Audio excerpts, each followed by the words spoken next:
Il avait 27 ans. Il était diabétique depuis l'âge de 4 ans. Il connaissait sa maladie, il la Parfaitement, traitait. parfaitement. Sauf qu'à l'été 2012, c'est là que ça commence. Il choisit d'arrêter ses études.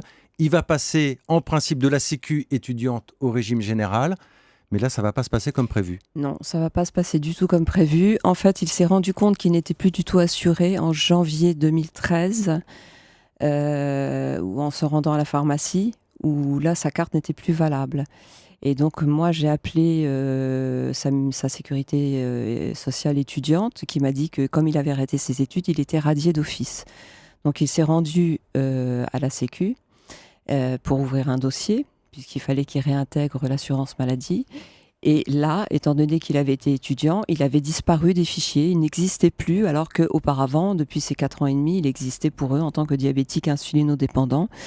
Et il n'existait plus, il était sorti complètement du système. Donc on lui a simplement, bien qu'il soit diabétique, il leur a dit, on lui a simplement demandé de remplir un dossier. Ce qu'il a fait, il a attendu, il n'a pas eu de réponse. Moi, je les ai appelés entre-temps, on m'a dit, oh là là, c'est très grave, un diabétique, il faut qu'il prenne rendez-vous avec un conseiller. Il a pris rendez-vous avec un conseiller qui a regardé, qui lui a dit, non, non, vous n'êtes plus diabétique, vous n'existez plus chez nous, re-remplissez un dossier. Et à nouveau, pas de réponse. Oui, parce Rien. que pour bien comprendre, vous allez donc en attendant payer vous-même Bien sûr, l'insuline et le bien sûr, médecin. et le médecin, oui. Sauf que quand on est diabétique, il y a un suivi nécessaire. Je crois Oui, qu'une fois par an, il faut oui, aller une semaine à l'hôpital absolument. pour passer tous les examens, vérifier que tout va bien. Vérifier tout ce que le diabète abîme, à savoir le cœur, les artères, les reins, les yeux, enfin voilà, tout ce que...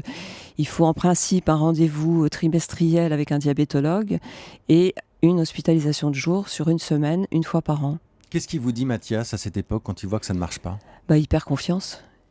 Il perd complètement confiance. Il est stressé, il est complètement... Enfin, il comprend pas. Et moi, j'avoue que même à l'époque, je le secouais un petit peu parce que je me suis dit peut-être qu'il n'a pas fait ce qu'il fallait, peut-être qu'il n'a pas, voilà. Donc, mais il s'énervait. Il me dit mais non, j'y suis allé, j'ai reporté. Il rigolait même. Il me dit écoute, figure-toi que je ne suis plus diabétique.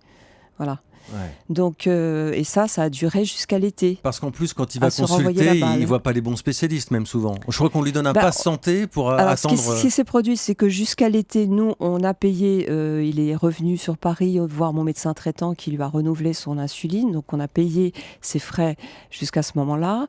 Et puis, pendant l'été, j'étais avec lui et je lui ai dit, écoute, moi, j'y vais. Mais il n'a pas voulu. Il avait 27 ans. Il ne voulait pas voir maman venir derrière lui au guichet pour taper du poing parce qu'il y avait une case mal cochée, parce qu'on lui renvoyait sans cesse des dossiers, parce que les dossiers disparaissent. Il y en a beaucoup qui me disent ça. Et je reçois beaucoup de témoignages dans ce cas-là.